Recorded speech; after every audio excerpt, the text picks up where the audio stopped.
Good morning, men. Turn to John chapter 9, verse 1.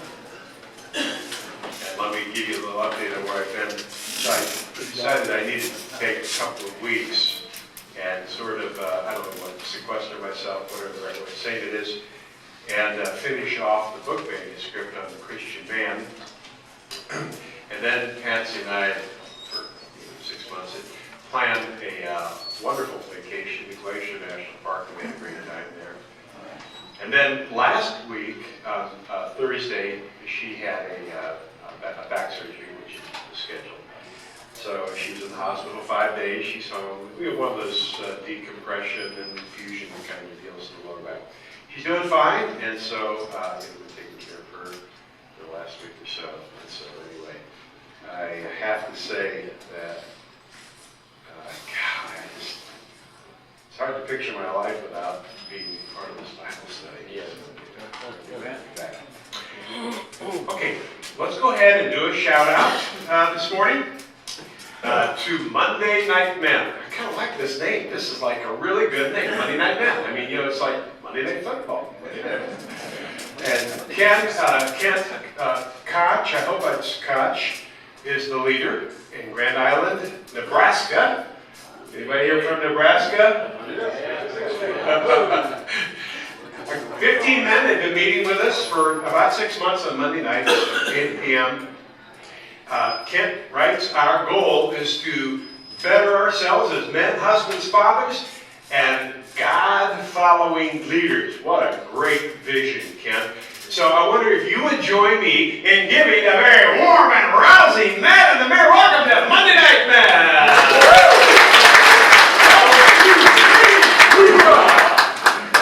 We're glad to have you, men, for this.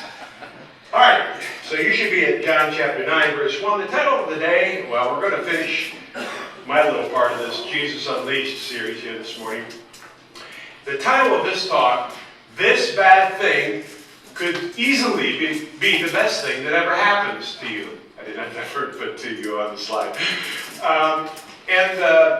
So,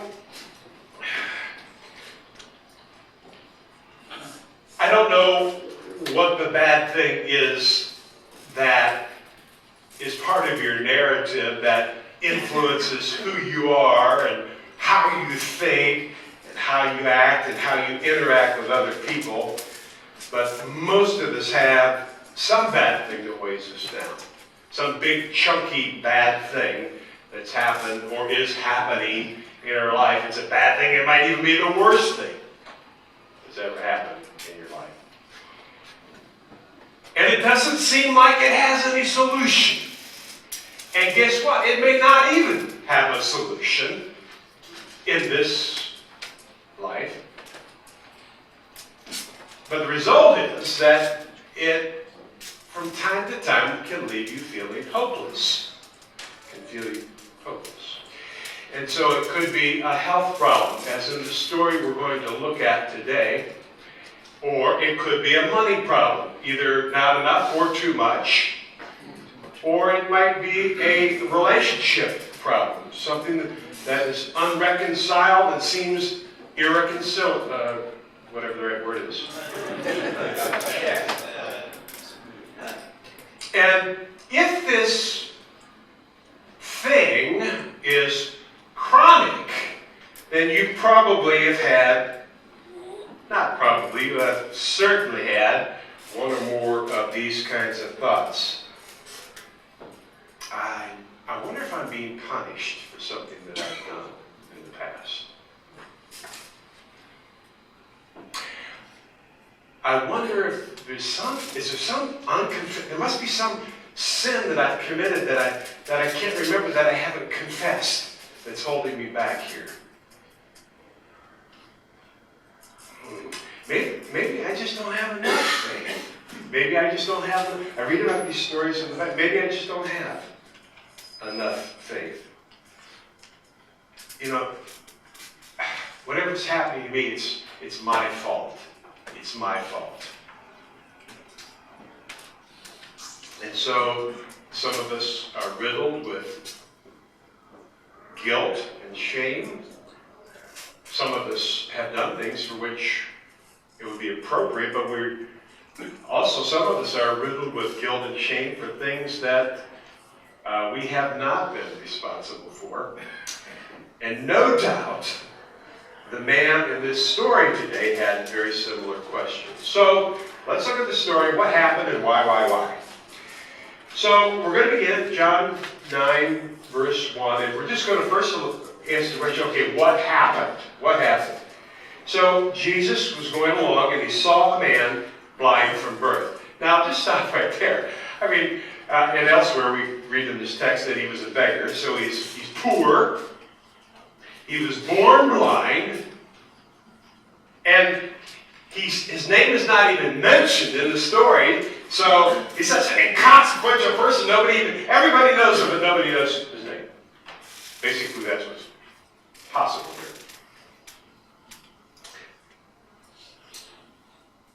He saw a man blind from birth. His disciples asked him, Rabbi, who sinned, this man or his parents, that he was born blind?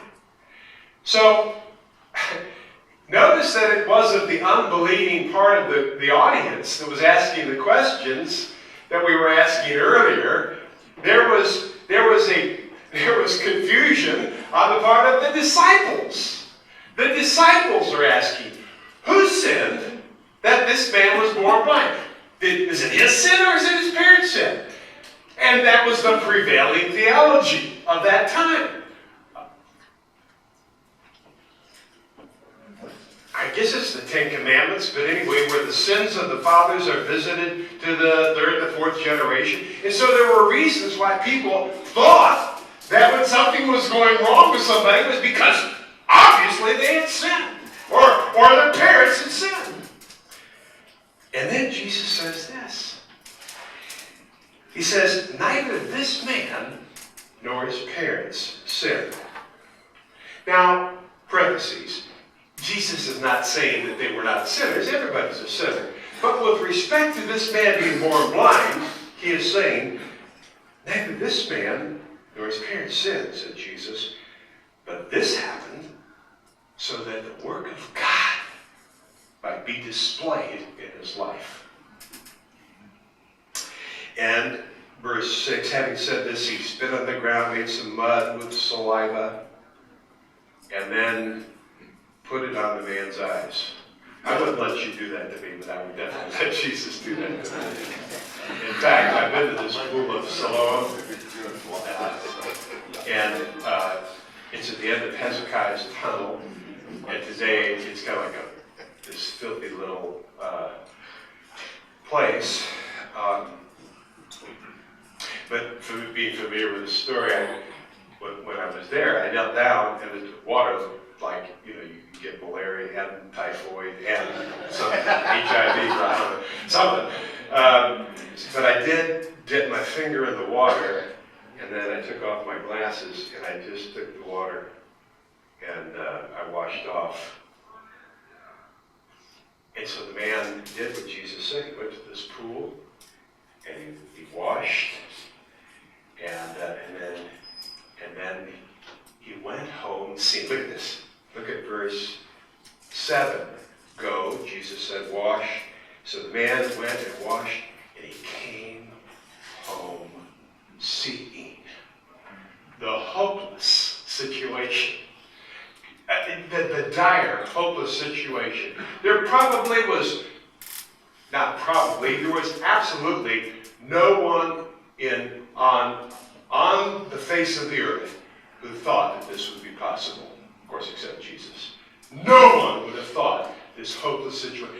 Your situation is so dire that if you were to explain to us now, there's not a single man in this room who would think there was any hope for your situation.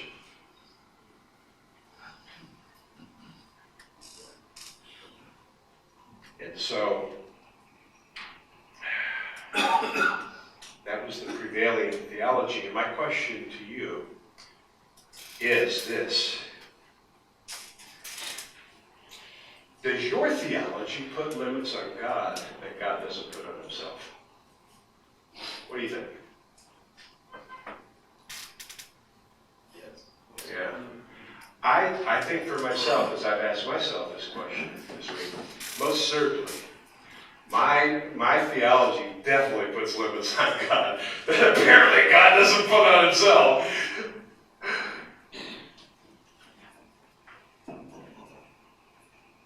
So it says that this happened. It's interesting that there's an either-or fallacy. This is in logic.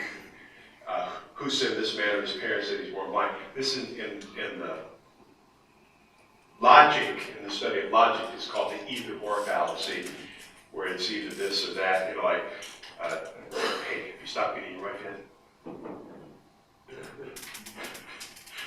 Well, yeah, I did. Or, no, I didn't. It's a fallacy, you see.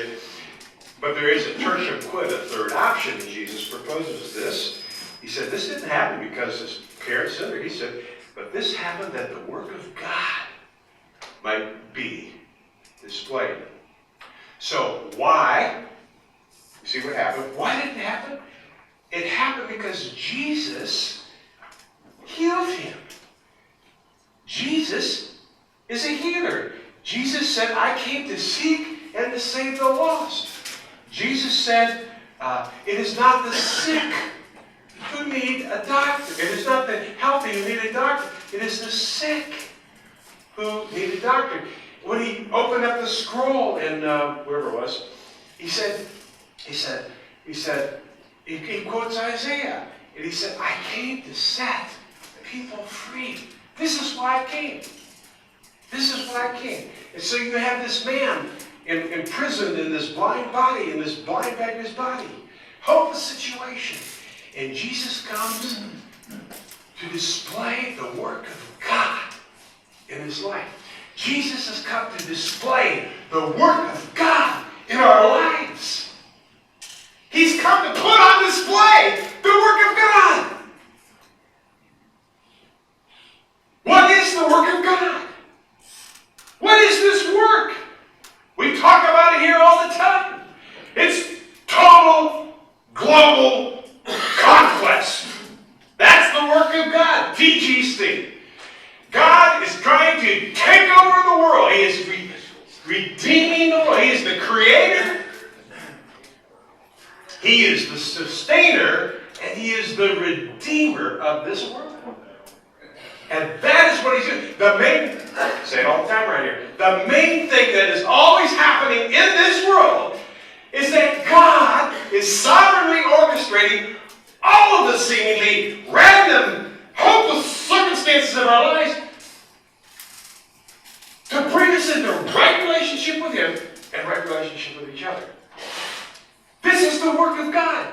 This is what God is doing in the world. And he's taking all of these broken parts, all these bondages. He's taking these things.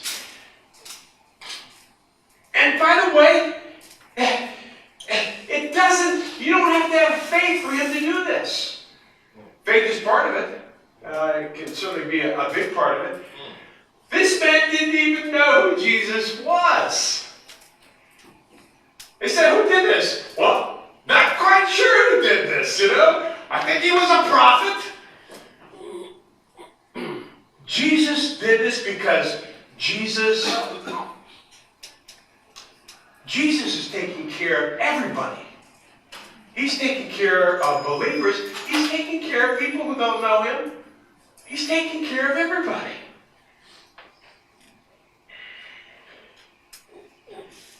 So why does he care? Why did he care? So, first was, why was the man born blind? Well, it was so that the work of God could be displayed in life. And why did Jesus heal him? Because that's what Jesus does. And why did he care? Because of John 3:16 and other verses like it. For God so loved the world. He loves his creation. And he sustains his creation. And he is redeeming his creation.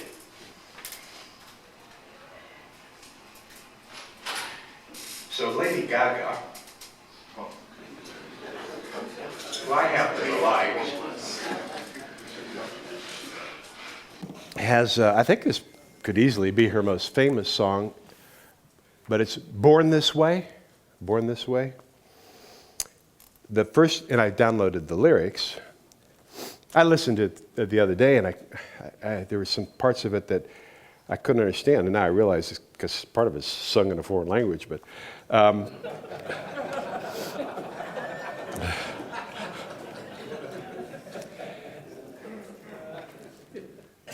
but she has this I don't know what they call that, a chorus or something, you know, when you repeat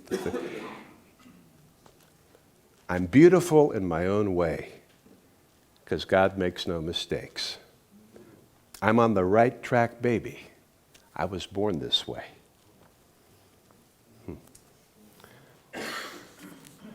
This man, born blind here. Wow.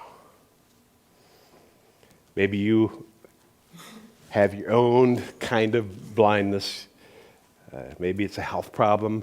I mean, just imagine if you were born in Syria and you were living in Syria today. You think you've got problems, I mean, or in the path of a hurricane.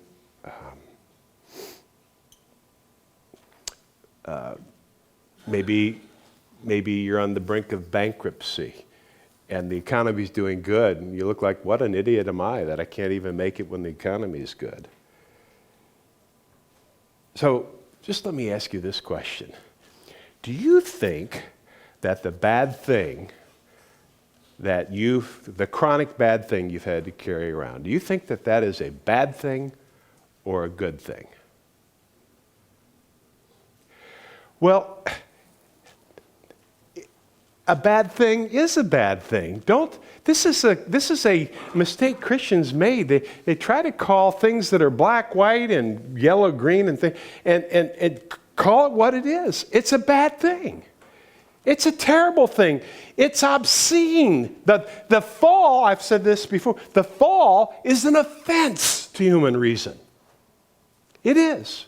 It's an offense to human reason. But once you accept it, it begins to make perfect sense of the human condition. Certainly, this man who was born this way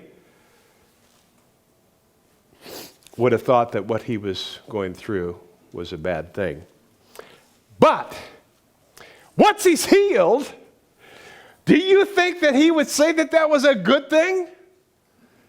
That he had been born blind? Maybe he would, but there's more to this story. We'll skip the part because this is not a 2-hour message. We'll skip the part where the people that know him don't understand what's going on and doubt him. We'll skip the part about where the Pharisees, doubt him. They're even upset because it happened on the Sabbath. This is the typical Pharisee thing, being worried about, well, it happened on the Sabbath, But people were divided. And this is the way. With Jesus, with you and your ministries, some people are not going to like you when you do evil. But some people are not going to like you when you do good. And that's what's happening here with Jesus. Turn over to verse 35. So Jesus heard that they had thrown this guy out. You can read the rest of the story if you want. Don't need to, but you can read it if you want. They threw him out of the temple or synagogue or whatever it was. Jesus heard that they had thrown him out, and when he found him, he said, "Do you believe in the Son of Man?" Why did Jesus care? What is Jesus doing? What's the big picture? Total global conquest, right? So healing the physical body is a great thing. Wonderful thing. Beautiful thing. But it's a pointer to the reason behind the miracle, total global conquest. And he says, "Do you believe in the Son of Man?" And he says, "Who is he, sir?" "Who is he, sir? Tell me so that I may believe in him." Jesus said, "You have now seen him. He is, in fact, the one speaking with you. And then the man said, Lord, I believe. And then he worshiped him.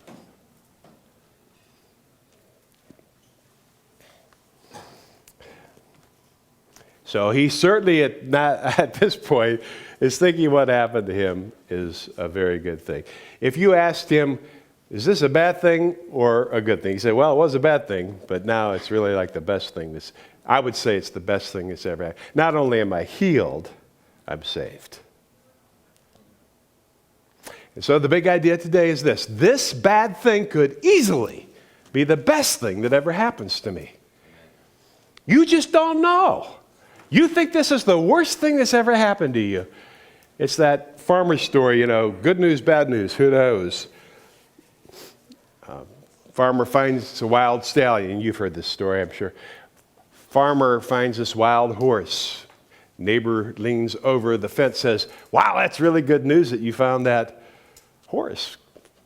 Says, good news, bad news, who knows? Puts a saddle on him, going to break the horse in. The son says, hey, Dad, can I break that horse in? Oh, I don't know if that's a good idea, but okay. Son falls off the horse, breaks his leg. Guy leans over the fence, says, sure is bad news. How your son broke his leg like that.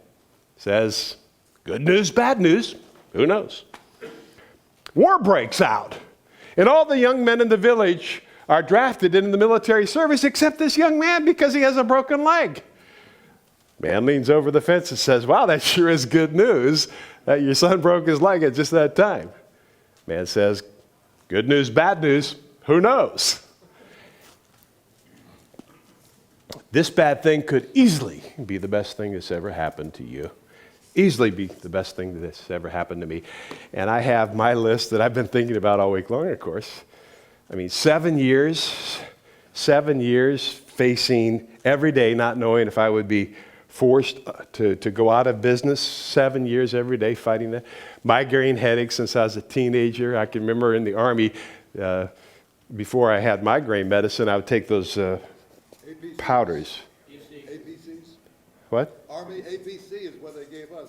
Oh, no, well, this is just little powders, little aspirin powders. Oh, is that what you're talking about? Okay, yeah, BC. Who is the great racer? The Richard Petty used to do the ads for those. And I'd take those and I'd chug those things, and I just thought it was the worst thing that could ever possibly happen, is to live like that. And several, probably a half a dozen things I could say that I can now look back and I can say, those bad things are some of the best things that have ever happened because of they have drawn me into to be able to say when Jesus says to me, he said, do you believe in the Son of Man? I can say, Lord, because of these things, I believe. And I worship. And I worship him. I worship him for the good things that happen. But I actually find that I've been so molded by these bad things, so that the bad things have raised all the questions that the good things never raise. When things are going great, I'm not asking, Lord, is there some sin in my life that I haven't confessed? Lord, have I done something to shame you or to embarrass you in some way? I don't ask those questions when things are going well. All right, so what is it that we learn from this story that we would otherwise never know? So it's interesting, we need to be careful to understand that Jesus did not say that this man was not a sinner. He never says that the man is not a sinner. The man was most certainly a sinner. But what he is saying, that the reason that he's born blind is not because of his sin or his parents' sin. And what we learn here is that this bad thing that's happened to him happened so that God could display his work in his life. There are bad things that happen to us, to you, to me, that have happened so that God can put his work on display and get the glory and receive the faith and receive our worship and our humility. And so the thing we learn here is that Jesus corrects forever the theological error that continues to keep men in bondage to this day. The theological error that this must be because of my sin. He severs, do you see this? Jesus has severed the necessary connection between sin and suffering. Jesus has just forever severed the necessary connection between sin and suffering. There may be a connection between your suffering and your sin. I mean, if you go out and do something immoral and you get some kind of an immoral disease for it, there is a connection there. But Jesus has severed the necessary connection that what you're going through, the bad thing. So if you have searched your heart, search me, O God, and know my heart. Test me and know my anxious thoughts. Point out any offensive way in me. Lead me in your everlasting way. Forgive my hidden faults. Point out how I've done wrong. If you've done that and you're clean, He's forgiven you, then what's happening to you could be a consequence of the sin, but if there has not been a sin, don't assume that there is one. He's forever relieved us of that theological error. Again, so this bad thing that's going on, that's happened, it could easily be the best thing that ever happens to you. There's the final piece that I want to take a look at. Out of time as usual. If it doesn't lead to worship, I'm not interested. So when I was in Glacier National Park a couple weeks ago, I was on a hike. And I have lots of set prayers. I've told you some of them. Two of them have to do with worship. And one of those two I'll mention this morning. This is a set prayer I pray almost every day. Lord, I want to worship you in the beauty of your holiness, the majesty of your creation, the unconditionality of your love, the generosity of your salvation, and the mystery of your providence. And so I love worshiping God in creation. So I was kind of like waiting for that moment, to hit me. I was walking along this I showed it to a couple guys before we started, a little 4-foot wide trail chiseled out of this sheer cliff that plummets thousands of feet to the valley floor. And I was walking through there, and I was just overwhelmed by the majesty of creation. And that's my prayer. Lord, I want to worship you in the majesty of your creation. And I just broke out in worship. Now I don't sing, so nobody could tell because I kind of do it in my head. I don't do it out loud. But I was worshiping like crazy. And I was thinking, for all of life, if it doesn't lead to worship, I'm just not interested. And these bad things that God allows to happen, born blind from birth, or whatever it is, whatever bad thing it is, you can, understanding that bad thing could easily be the best thing that ever happened to you, you can easily use that as a springboard to worship, exactly like this man did. Do you believe in the Son of Man? Lord, I believe. And what? He worshiped him. He worshiped him. So, Bad things can lead men to turn away from God, and do.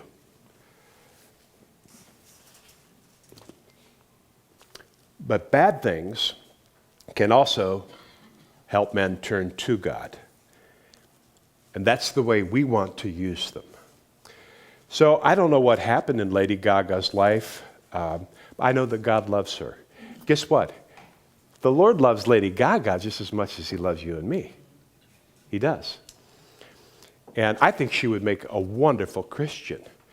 She has said that I'm teaching people how to worship themselves. This is the basic error. But don't think that she's such a bad person for that. I mean, when you think about all the different ways that secular people are doing things, out of ignorance, usually, sometimes malice, but usually out of ignorance, they're teaching people how to worship themselves. You can do anything you want to do. What's that? That's nothing but worshiping selves, right? So that's, at least she knows what she's doing, right? She'd make a wonderful Christian. And so, but what I'm here to do is to teach men to worship our Creator, Sustainer, and Redeemer. And that's what we're about. And when we take these bad things and we see them in the perspective that the Scriptures see them, it changes our narrative. It changes the narrative of how we see these bad things. And so instead of moving away from God, we can move toward God.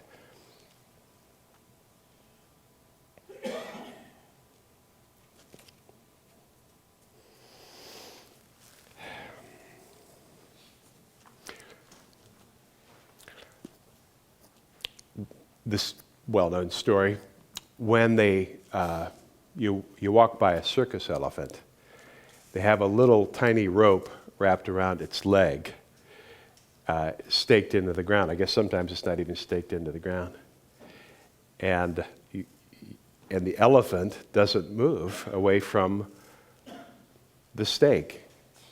Doesn't try to, I mean, the elephant could just so easily, I mean, it would be like flicking a piece of paper, for the elephant to walk away and break free from the stake, right? But the elephant doesn't do that. Why doesn't the elephant do that? Because when the elephant was a baby and that rope was actually big enough to hold the little baby elephant in place, the rope and stake, it tugged and tugged and tugged and couldn't get free. And the next day and the next week, it would tug and tug and couldn't get free. And finally, it decided that this was the limit.